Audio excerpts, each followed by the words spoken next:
البدع والأهواء، أهل البدع العقائدية وأهل البدع السياسية. نقول بيننا وبينكم السلف، بيننا وبينكم الكتب، كان فيقول البدع بيننا وبينكم. Bismillahirrahmanirrahim. Alhamdulillah wassalatu wassalamu ala Rasulillah wa ala alihi wa sahbihi wa man walah, ma ba'd. Ikhwani fid din, azzani wasakumullah, barakallahu fikum. Kita lanjutkan bacaan terhadap kitab Hadhihi Da'watuna wa Aqidatuna, karya Asy-Syaikh Al-'Allamah Muqbil bin Hadi Al-Wadi'i rahmatullahi alaih, yang disyarah oleh Asy-Syaikh Abdul Hamid Az-Zu'quri wafaqahullah.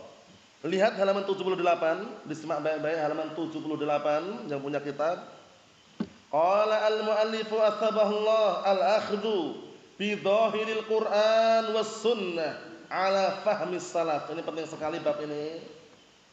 Bab wajibnya mengambil zahir daripada Al-Qur'an dan As-Sunnah sesuai dengan pemahaman para salaf. Bukan pemahaman otodidak, bukan pemahaman per individu, bukan pemahaman sesuai dengan hawa nafsu, tapi pemahamannya para salaf. Siapa para salaf kita? Para sahabat. Belum selesai kemarinnya. Para sahabat, para tabi'in, atba'ut tabi'in, itulah yang para salafun salih yang perlu kita ikutin dan perlu kita contoh. Naam. Ayo apa jiddan. Kemarin masih ada sedikit sisanya ya. Naam, kita ulang dikit, tidak masalah. Masih berada pada bab bayani fasadil aqidah fil huruz wal azaim. Bab penjelasan seputar rusaknya keyakinan, barakallahu fiik, tentang apa? Tentang jimat-jimat dan mantra-mantra. Kemarin sudah kita bahas rincian yang disebutkan oleh Asy-Syaikh Abdul Hamid Az-Zu'quri wafaqahullah mengenai apa? Mengenai mantra-mantra atau jimat-jimat tersebut yang digantungkan berasal dari apa. Kalau berasal dari Al-Quran atau yang semisalnya, kemudian dia meyakini bahwasanya itu hanya sebab, adapun yang secara mutlak yang mendatangkan manfaat dan yang menghilangkan bahaya adalah Allah Ta'ala, maka itu perbuatan bid'ah. Perbuatan bid'ah, perbuatan khurafah, perbuatan hayalan saja, tidak ada contohnya, dan ancamannya juga neraka. Wa kullu bid'atin dhalalah wa kullu dhalalatin finnar. Tapi kalau dia meyakini jimat-jimat dan mantra-mantra tadi secara global, mantra itulah yang bisa mendatangkan manfaat, mantra itulah yang bisa menolak bahaya, maka apa? Syirik akbar, keluar dari agama Islam. Karena dia meyakini apa? Bahwasanya mantra atau jimat tadi yang mendatangkan manfaat, yang menghilangkan bahaya selain Allah Subhanahu wa taala. Naam. Kita lanjutkan dikit, perhatikan halaman 78. Qala asy-syarihu asbahullah fal huruzu. Sekarang bahas seputar huruz. Artinya sama sih dalam kamus itu, jimat-jimat, mantra-mantra.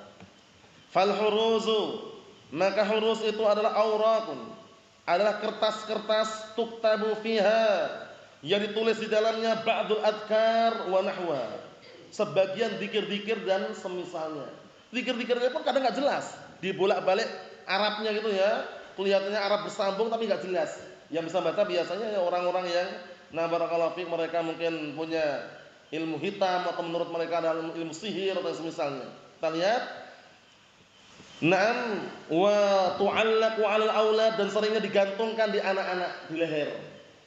Au tu'allaq fil buyut, atau digantungkan di rumah-rumah. Au fis sayyarat, atau di mobil-mobil.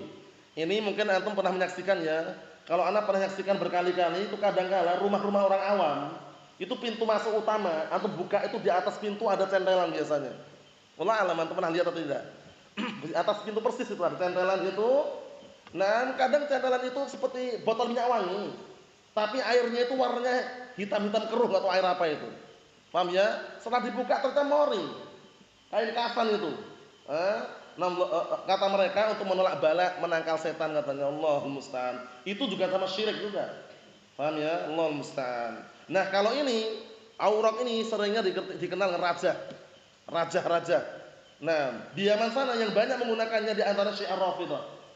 Syiah Rafidhah waktu itu ketika perang melawan Ahlus Sunnah wal Jamaah di Dammaj, barakallahu fiik, pernah salah satu oknum mereka, pembesarnya, terbunuh di depan penjagaan ikhwah kita. Tertangkap mereka. Dibunuh. Akhirnya apa? Dijumpai di sebagian bajunya itu ada raja-raja. Kertas-kertas bertuliskan apa? Ya bertuliskan la ilaha illallah, bertuliskan Al-Fatihah. Paham ya? Ada juga Arab-Arab yang bolak-balik enggak jelas bacanya. Seperti itu juga masuk dalam kategori syirik. Lihat ini. Kertas-kertas yang dituliskan di dalamnya zikir-zikir, sebagian zikir-zikir digantungkan di anak-anak atau di rumah-rumah atau di mobil-mobil. Wal azaim, mirip sekarang kita lihat yang azaim ini, nahwuha sama, semisal huruz. Jadi kalau antum mengartikan huruz, atau azaim diartikan sama pun enggak masalah, yaitu jimat-jimat, mantra-mantra. Wa rubbama takunu minas sadaf. Terkadang bisa jadi mantra tersebut, jimat tersebut bersumber berasal dari sodaf. Sodaf itu rumah kerang. Rumah kerang. Antum tahu kerang antum? Nah, rumah kerang kadang mereka pakai itu untuk media kesyirikan tadi itu. Milik kerang yang bagaimana yang kira-kira antik itu kan diambil kemudian dimasukkan, dibikin semacam dibikin kalung atau gelang, kemudian diisi dengan apa bacaan-bacaan enggak jelas itu ya, dibacakan barakallahu fik, mantra menurut mereka jadikan seperti itu jimat. Allahul musta'an. Rubbama takunu minan ni'al, bahkan terkadang dibuat dari sandal. Sandal itu pun milih-milih sandalnya mungkin ya. Barakallahu fik, mungkin milih sandal yang meli misalkan atau swallow misalkan.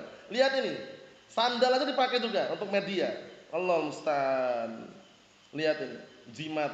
Inti mereka kan jimat itu kan barang siji di rumah katanya.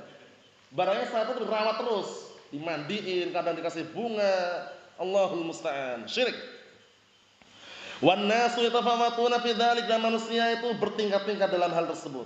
Fa ba'duhum yu'alliq fi baqaratihi na'lan. Allahul musta'an. Sebagian mereka menggantungkan jimat tadi, menggantungkan jimat di lembunya, di sapinya sandal. Ya, sandal itu digantungkan mungkin di lehernya gitu ya. Barakallahu fiik, neko-neko istilahnya yang Jawa itu, neko-neko. Sandal digantungkan di leher sapi biar ngapain coba? Allahul musta'an. Wa ba'dhum yad'u ala babi baitihi qarnan. Sebagian mereka meletakkan di atas pintu rumahnya qarnan, qarnan tanduk. Itu pun milih tanduk yang kira-kira utuh di tanduknya ya. Mungkin tanduk kerbau atau tanduk lembu itu ya, ditaruh di atas pintu. Yang ana sebutan tadi, kalau orang Jawa biasanya rumah-rumah yang menurut mereka itu barakallahu fik, menurut mereka untuk menolak bala, menangkal setan, itu sering antum jumpai. Kalau enggak percaya ya gimana ya buktikannya? Yang jelas sering antum jumpai. Buka pintu utama atasnya, lihat aja. Yang orang-orang masih percaya dengan jin, setan, gangguan atau macam-macam itu biasanya gitu. Buka pintu utama atasnya ada sesuatu yang digantungkan. Nah, kata beliau di sini ternyata di Arab pun juga ada. Paham ya? Barakallahu fiik.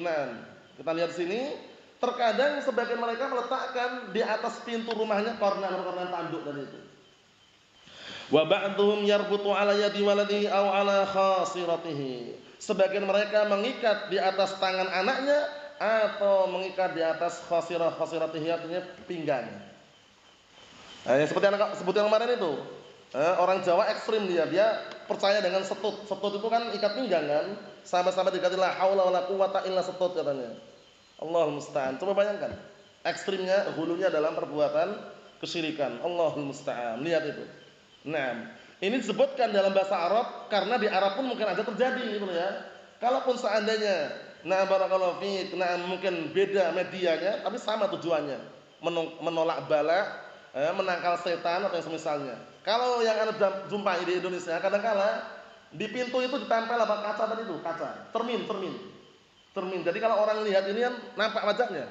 Kata mereka itu usir setan. Setan mau masuk rumah itu nampak wajahnya jadi lari katanya. Allahul musta'an. Itu kalau dalam bahasa Jawa itu neko-neko orangnya. Mau ngapain? Ayat kursi baca, zikir, pagi dan petang dibaca barakallahu fiik. Bukan dengan cara maksiat, bukan dengan cara kesyirikan. Allahul musta'an.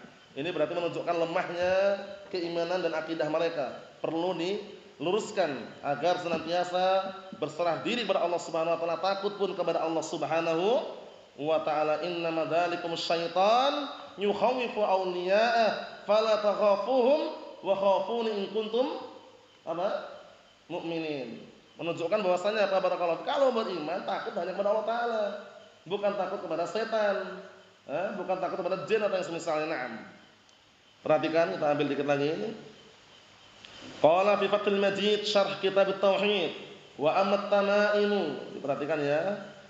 Adapun jimat-jimat mantra-mantra wal khuyut dan tali-tali wal huruz sama, jimat-jimat mantra-mantra, wat talasim sama. Tamaim, huruz, talasim artinya sama.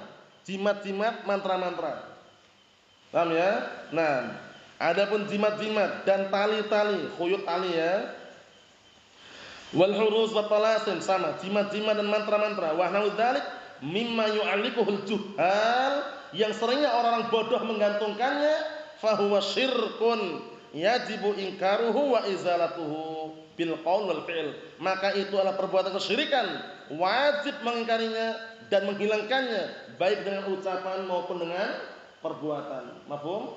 Nah, mungkin di setiap tempat beda-beda ya, mungkin di Sulawesi beda, mungkin di barakallahu di Sumatera beda, di Jawa beda, ya, ritual-ritual apa istilahnya yang mereka gunakan untuk menolak bala, menangkal setan atau yang semisalnya, Allah musta'an. Wa in lam ya'dzan fi sahibu, walaupun pemiliknya tidak mengizinkan. Ini pada asalnya ya. Kalau pemiliknya pun enggak mengizinkan, kalau itu ada kesyirikan, barakallahu fi, kita boleh mengingkarinya dan menghilangkannya. Tapi dengan cara apa?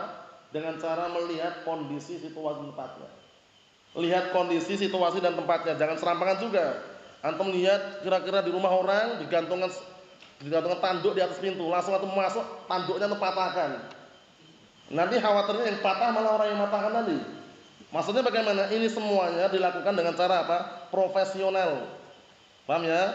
Profesional dalam artian melihat situasi, kondisi dan tempatnya, enggak boleh serampangan, barakallahu fiik. Jangan sampai kita mengingkari suatu kemungkaran menimbulkan kemungkaran yang akbar. Paham ya? Nah, antum ingin mengingkari kemungkaran. Lihat antum lagi lewat gitu, ternyata lihat enggak sengaja di atas pintu rumah tetangga itu ada apa? Ada jimat-jimat tadi itu. Kemudian antum masuk, langsung antum patahkan itu tanduknya. Antum rusak langsung. Kan kurang hikmah seperti itu ya. Dinasihati, sampaikan kalau mampu dan bisa untuk menyampaikannya, bukan langsung kita mengingkari kemungkaran dengan apa? Dengan anarkis, akhirnya menimbulkan kemungkaran yang besar, itu enggak diperbolehkan dalam syariat. Wallahu a'lam bissawab. Ini yang kita ambil. Yang berikutnya insyaallah pada pertemuan yang selanjutnya. Nasallahu as-salamata wal afiyah. Alhamdulillah.